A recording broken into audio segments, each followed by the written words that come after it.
আমরা দেখেছি যে অবশ্যই 5ই আগস্টের আগে ধর্ষণের সংখ্যাটা এত বেশি ছিল না। হ্যাঁ, বাংলাদেশের একটা সিস্টেম দেখি খুবই বাজে এবং জঘন্য সিস্টেম। কোনো একটা ঘটনা ঘটতে থাকলে সেটা ক্রমাগত পুনরাবৃত্তি হতে থাকে। যেমন ধর্ষণের ঘটনা যখন এই যে জুলাই গণ অভ্যুত্থানের পরবর্তী সময়ে যখন প্রথম ঘটলো, আমরা মনে করেছিলাম হ্যাঁ এটাকে শাস্তির আওতায় আনা হবে, এবং আমরা কখনো কল্পনাও করিনি যে সেই সংখ্যাটা বেড়ে আসলে 24 ঘন্টায় এত মানে ব্যাপক পরিসরে আসলে ছড়িয়ে পড়বে।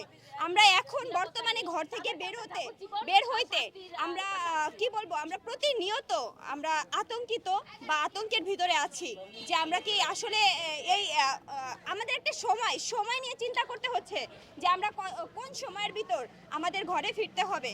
আসলে ঘরে ফিরতে হবে, আমরা যে ঘরে ফিরে নিরাপত্তার কথা চিন্তা করে ঘরে ফিরতে চাই, সেই ঘরেও কিন্তু নারীরা সেভ না, তারা ঘরেও নির্যাতনের শিকার হচ্ছে।